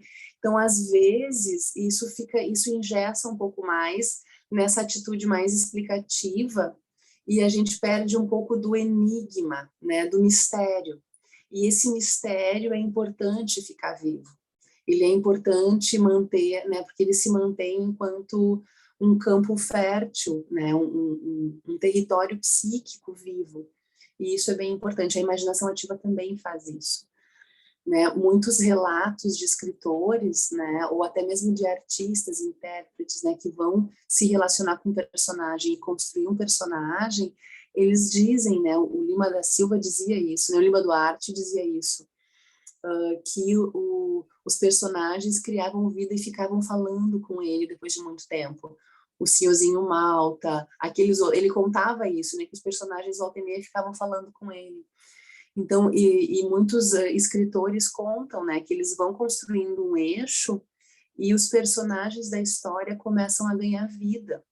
E isso é muito rico, né, porque não é autobiográfico, mas é muito ligado a um campo imaginal de muita sintonia com aquele escritor também, né. Então, mesmo tendo um trabalho que é um trabalho de refinamento do pensamento, né, e de domínio da linguagem gramatical, tem toda uma artesania, né, e uma criação acontecendo, uma criação imaginativa.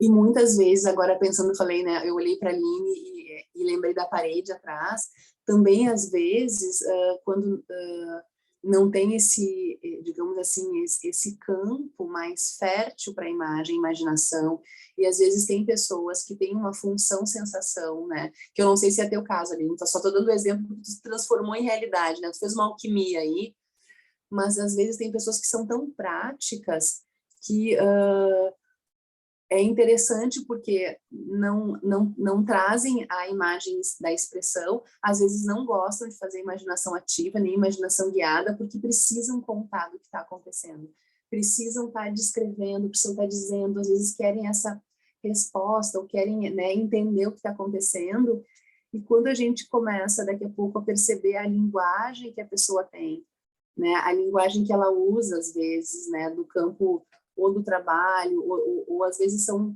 palavras que são usadas de um jeito mais comum.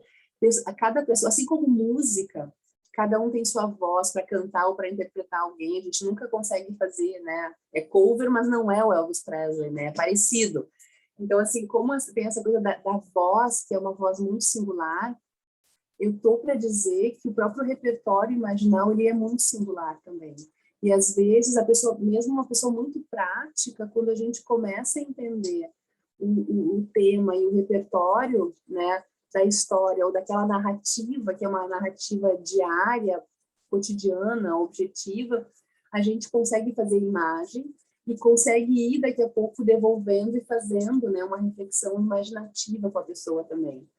E isso opera, né, digamos assim, isso umedece, isso, eu falo a linguagem alquímica, né, e isso vai trazendo algumas mudanças na perspectiva também de pensar, de se relacionar com a própria vida cotidiana.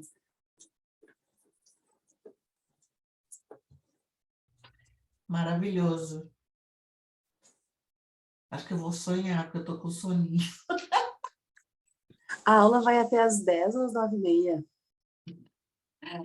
Vai até às 10? Eu não sei, porque eu marquei até às 10, mas quando eu abri a sala dizia das 8 às 21h30. Eu tô com vocês.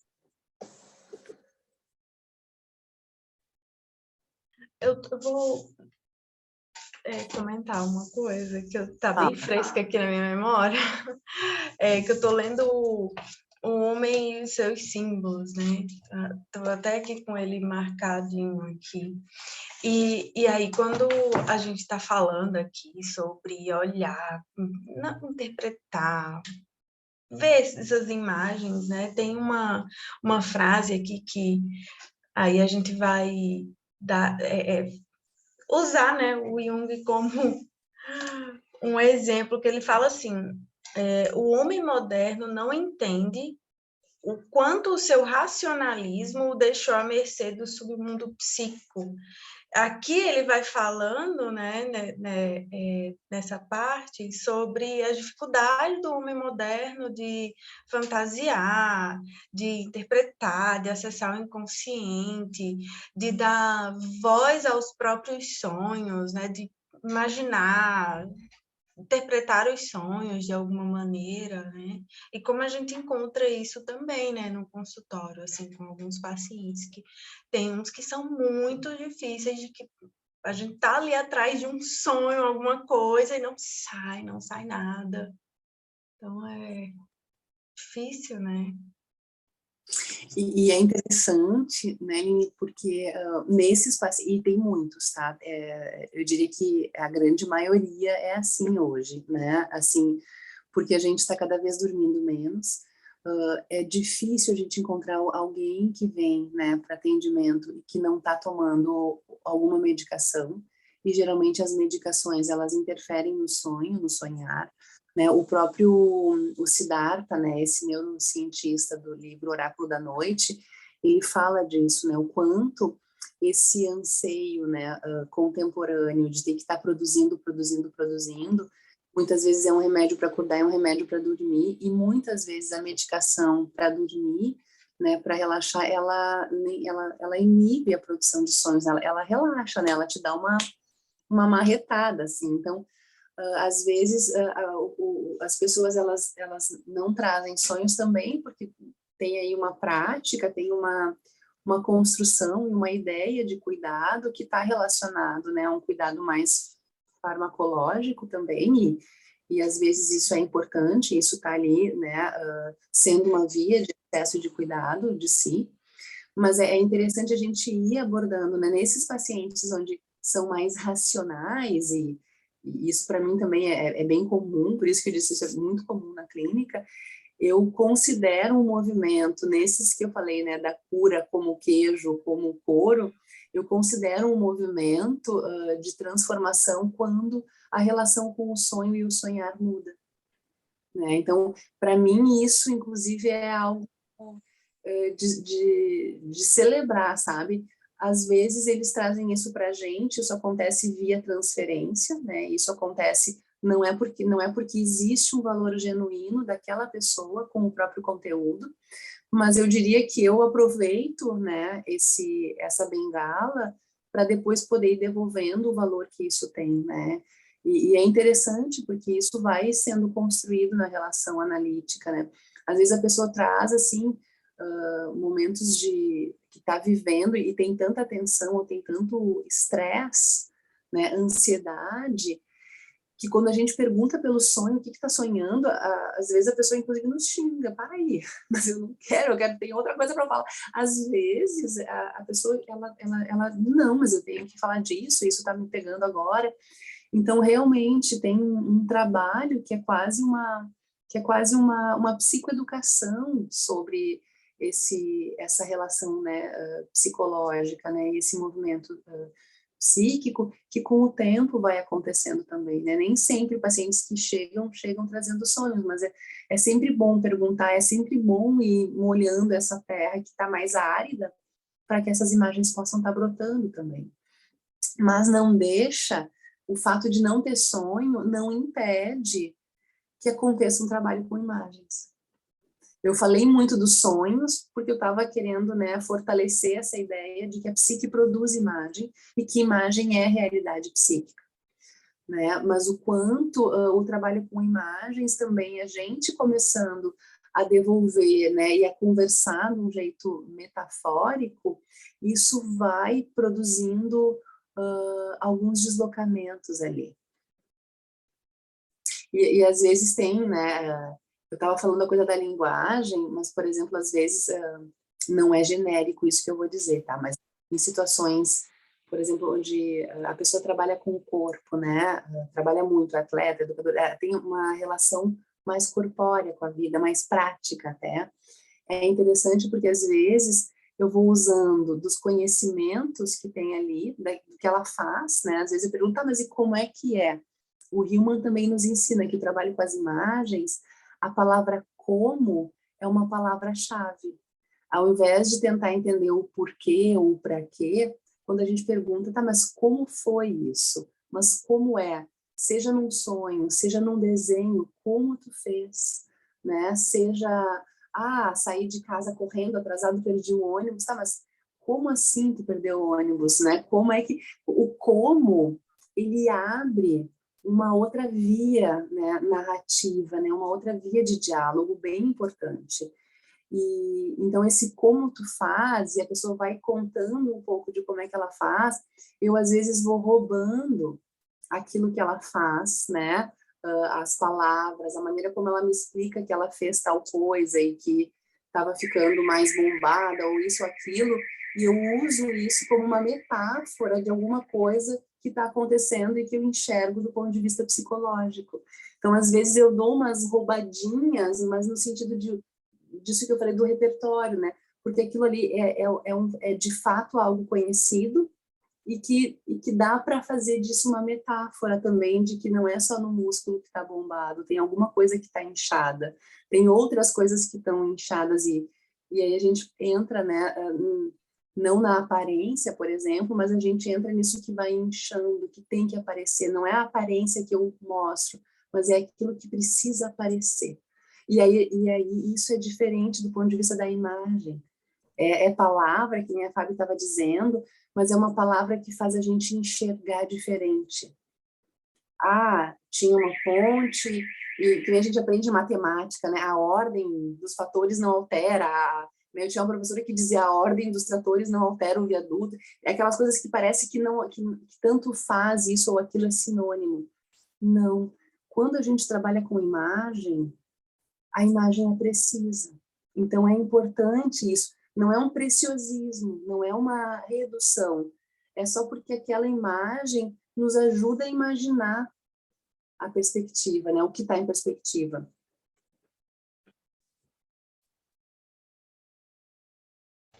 Fiz uma outra associação aqui. Lembrei do Manuel de Barros. Ele tem uma... que ele, quando ele fala, não tente entender, né? Entender a parede, procure ser árvore.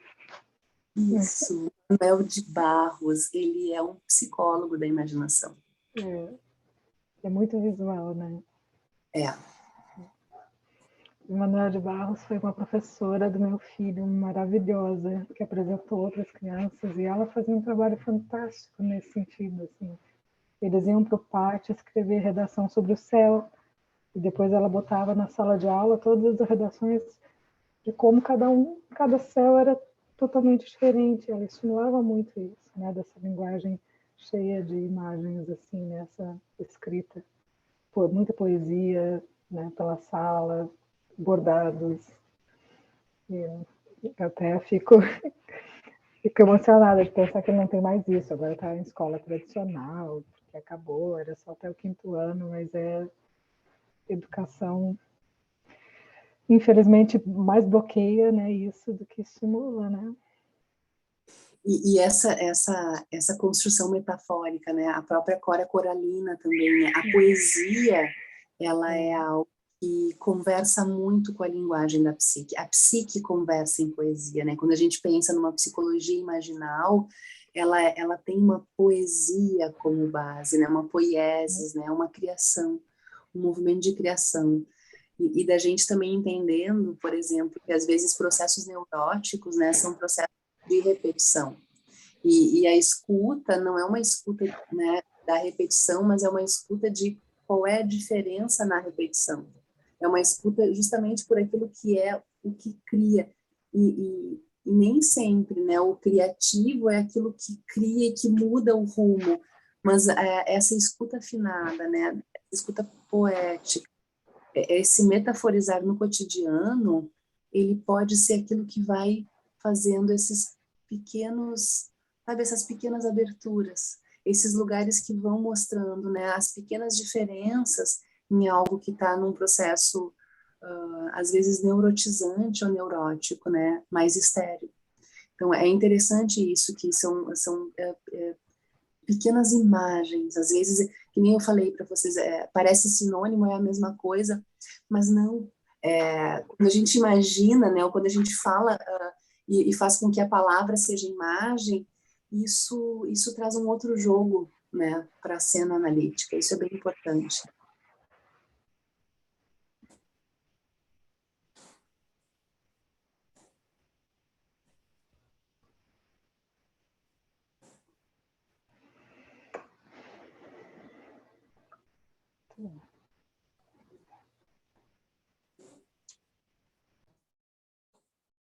Será que a gente podia ouvir um pouquinho de quem estava em silêncio? Alguma pergunta ou alguma imagem que fez?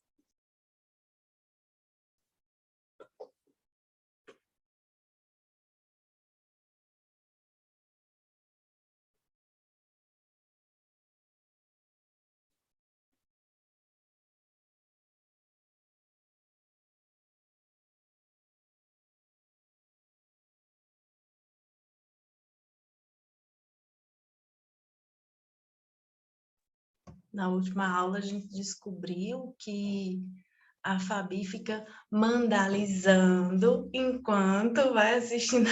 Então, fique à vontade, Fabi, se quiser compartilhar a imagem com a gente.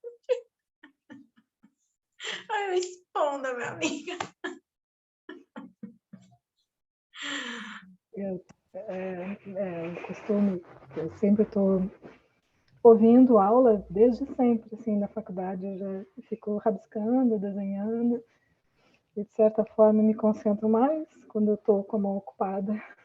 Deixo a minha hiperatividade manual lá ocupada enquanto eu presto atenção. Interessante isso, né? Isso é algo bem singular também, né? Porque às vezes parece que distrai e tu tá descrevendo algo que concentra, né? Que te, literalmente, né? Mandalizando. Também tá, né? Concentrada, né? Tá ali fazendo isso. Eu vou ler mais um trechinho do Jung. Os tipos, ele é onde ele começa a falar da imaginação, até porque ele está fazendo toda uma entrada, né, nos processos e nos modos de funcionamento psíquico de consciente e inconsciente. Então, eu vou trazer um pedacinho para a gente ir encerrando, que é do parágrafo 810. Chegamos agora ao segundo ponto de nossa explicação do conceito de fantasia, ou seja, ao conceito de atividade imaginativa. A imaginação é a atividade reprodutora ou criativa do espírito em geral, sem ser uma faculdade especial, pois se reflete em todas as formas básicas da vida psíquica: o pensar, o sentir, sensualizar e intuir. Para mim, a fantasia como atividade imaginativa é mera expressão direta da atividade psíquica, da energia psíquica, que só é dada à consciência sob a forma de imagem. O fantasiar, enquanto atividade imaginativa, é idêntico ao fluir do processo psíquico de energia.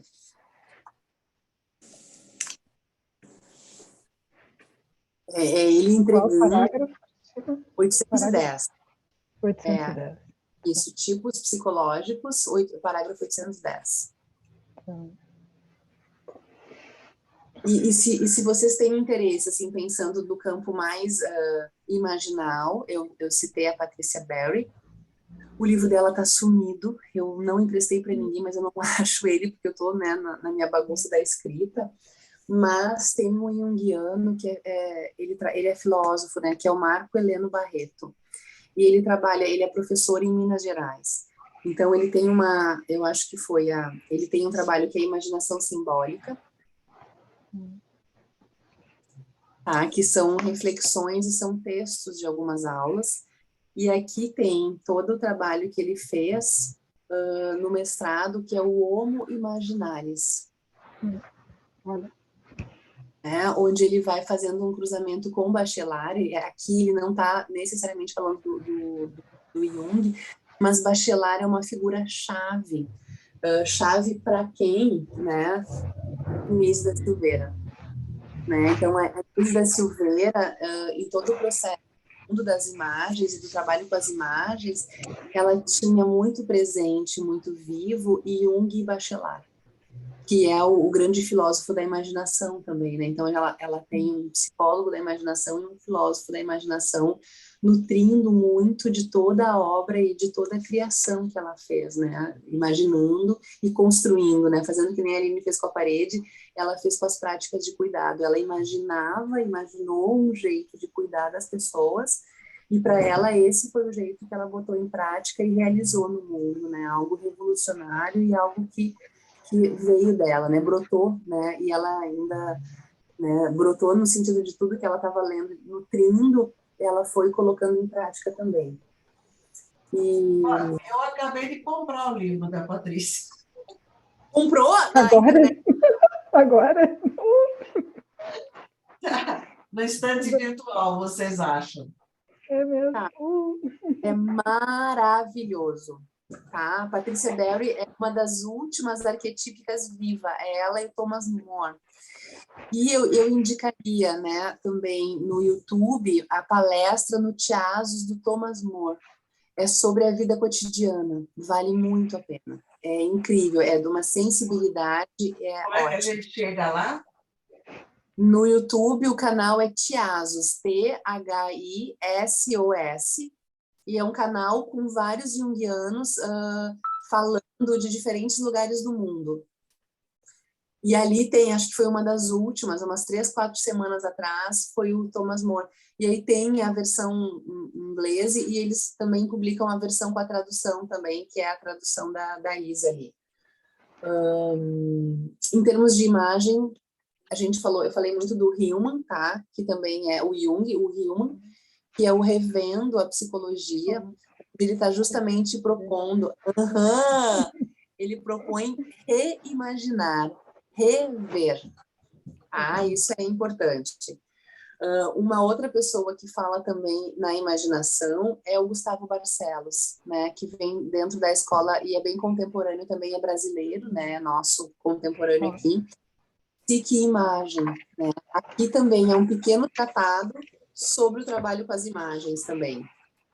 Tá? É muito interessante, muito interessante. E, falando em imaginar e reimaginar, eu peguei um do Edinger aqui também, tá? O Edinger, ele faz toda uma alquimia, mas o trabalho do Edinger é um trabalho com imagens o tempo todo. Ele usa muitas imagens dentro do texto, ele usa muitas imagens nesse. Ele tem um que é, acho que o título é Ego-Self, o eixo Ego-Self, que ele fala muito sobre essa relação do eixo Ego-Self e o mito cristão. Então, é sempre com imagens. Eu acabei dando um desenvolvimentista, um arquetípico, um clássico. Acho que dei um exemplo. Desenvolvimentista? Desenvolvimentista é o Edinger, ele é considerado, né, mais do desenvolvimento também das fases do processo. E Fordham, daí tem dos junguianos que vão trabalhar com a questão, né, mais do lúdico e da criança, que são poucos, mas que vão trabalhando também as imagens e os desenhos lúdicos, né, em processo, porque a criança, basicamente, é o trabalho ligado ao brincar e à imaginação. Aí é o Fordham, que é com D-H-A-M no final. Fordham. Michael Fordham.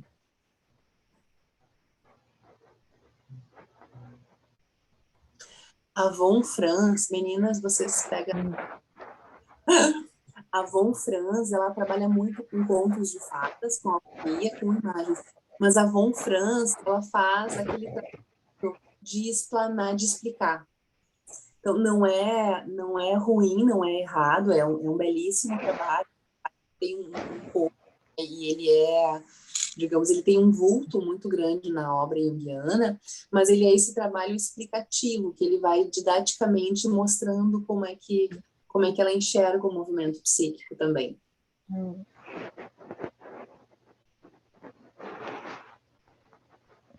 O Michael Fordham, como é que se soletra? Fordham? Fordham.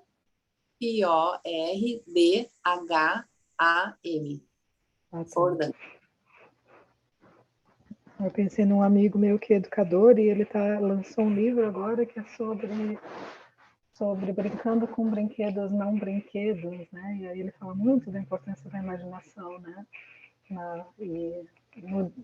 De reintroduzir isso na escola, né? De não dar brinquedo pronto, dar pedaço de pano, lixo reciclável, pauzinhos, para estimular a imaginação, né? E é interessante isso, né? Porque é uma corrente importante que sempre está viva, né? Porque a tendência, e aí não é uma tendência só com as crianças, né? Mas é uma tendência muito forte do nosso mundo contemporâneo, a gente muitas vezes o espaço da imaginação ele fica um pouco mais limitado, porque o brinquedo já imagina por mim, né? Então, assim, é muito importante, assim como a gente na clínica vai fomentando, né, o repertório lúdico e uma relação mais lúdica de jogo, né, com o material. Isso é importante porque às vezes a gente não se dá conta que a educação que vai sendo feita dentro de a portaria.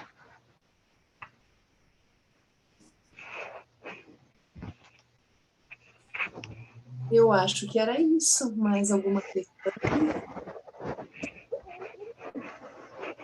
Você falou E eu queria... Fala. do Neumann, eu comprei um primeiro livro dele aqui, que é A Grande Mãe. Enorme, né? Bonito, Isso. todo bonito. Mas aí a primeira parte ele fala sobre a estrutura do arquétipo, né? Eu confesso que me deu até uma tristeza, assim, que eu não entendi nada. Tem Mas muitos tá aqui, vai ser lido. Mas o Newman, o Neumann, né, depende de como vai falando, né, ele tem um livro que é o desenvolvimento da consciência. Ele é também didático. Obrigada, a Denise está botando os nomes ali, muito obrigada. E isso que ele faz, né, de mãe, ele acaba também sendo muito fiel a uma escola junguiana que antigamente sempre vinha com um conceito, né, que era essa coisa de ter que afirmar e de ter que estabelecer conceitos, né, de ter que colocar isso em movimento mesmo, assim, e colocando de um jeito mais duro, né, no conceito. Então, tem a Yolanda Jacobi, tem autores que são também autores que vão trazendo muito o conceito, e às vezes isso depende, né, de em que momento a gente está lendo também, isso é muito, muito difícil, é muito duro de ler, né, fica muito duro. O Jung, às vezes, ele é mais caótico, mas igual a gente vai fazendo, a gente se perde, vai fazendo imagens, tem que reler, mas esses que vêm com um conceito mais desenhadinho, eles são muito duros, às vezes, para o início, para deixar isso um pouco mais vivo na gente, né? E aí eu sugeri a todas aqui que quanto mais contemporâneo o escritor, mais perto da nossa língua tá, né? Isso é uma coisa que vale daqui a pouco a gente ir percebendo também. O ano, clássicos são importantíssimos, são necessários, mas, né, se a gente está escolhendo daqui a pouco para ir comprando um pouco por vez e tudo, de repente os mais contemporâneos da gente vão conversando um pouco mais com a gente também, vão falando de algo mais. O James Rollins, qualquer livro dele é um livro encantador. Cristina, eu tenho uma dificuldade às vezes de indicar livros para pacientes. Só deixa eu comentar uma coisa, Fabi, eu não posso deixar de falar para vocês que tem o Lopes Pedraza, Rafael Lopes Pedraza. Ele é, né, falando agora em contemporâneo, ele é um pensador, ele é falecido também já há alguns anos, mas ele é muito contemporâneo. Ele é cubano, que foi para Zurique, voltou e ficou na Venezuela por muito tempo, então ele tem uma escrita latina, né? Agora pensando nele, num autor que converse com a gente, e ele vai contando os mitos e as histórias como se ele tivesse nos convidando para sentar na porta da casa dele, na sala da casa dele, na cozinha dele, né? Então ele vai contando. Ele tem um livro que chama Hermes e seus Filhos, que é um clássico. Tem um livro que são as emoções, Eros e Psique. O Pedraza tem uma publicação bem interessante, e ele é da escola arquetípica, mas ele é uma figura muito especial, porque o Pedraza, ele reúne o entendimento clássico e arquetípico, ele trabalha, e o Pedraza, ele inventou um jargão que a gente fala, que é fique com a imagem. Então, ele foi desenvolvendo isso ao longo do tempo, né? E ele tem essa fidelidade à imagem, e ele diz, fique com a imagem. Aquela vez que eu tive com vocês na supervisão e que eu pude discriminar, né, duas imagens de depressão diferente, eu fiz aquilo muito baseada nos estudos do Pedraza. Ele vai dizendo da qualidade de cada mito e ele vai mostrando que cada imagem que nos apresenta a questão psicológica, ela apresenta uma diferença e uma singularidade. E o Pedraza, ele é fabuloso conversando, porque ele tem um também que é a ansiedade cultural, e ele fala muito desse arrobo titânico, de ter que estar sempre produzindo, dessa exaustão, né, desse sentimento de ter que estar sempre numa produção constante, né, de se superar o tempo todo. Então, ele é um grande pensador junguiano, assim, que eu super recomendo também. Tu ia perguntar, Fábio, sobre indicar livros. Então, para uma clientela LGBT, quais, assim, eu imagino que os mais contemporâneos tenham uma perspectiva mais já, né, contemporânea sobre ânimos e sobre essas questões, né? Sim, nesse canal Tiasos tem muitos debates contemporâneos, vocês vão adorar, vale muito a pena, tá? Eu não vou saber dizer o nome delas agora, porque eu assisti no Tiasos, mas eu não conhecia elas, o trabalho delas antes, mas tem todos os temas possíveis, assim, bem contemporâneos ali no Tiasos. Mas eu vou me exibir, eu sugiro para vocês o Reimaginando, tá? Que é uma produção que foi feita agora, ano passado, e eu escrevi com uma amiga minha um capítulo, mas tem muitos capítulos, e tem, assim, tem todas as questões, tem a questão do lugar de fala, do lugar de escuta, ele está muito bom em termos do conteúdo contemporâneo em psicologia junguiana, ele está muito bom mesmo.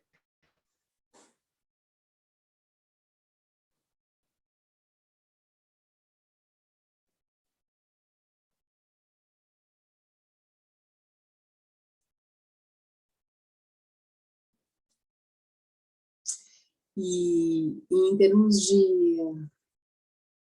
Aí depende também das questões mesmo, mas ali tem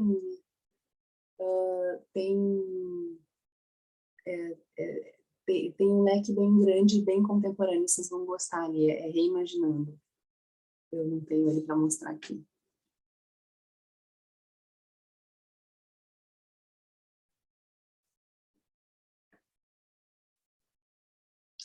Meninas, eu vou trancar a gravação aqui.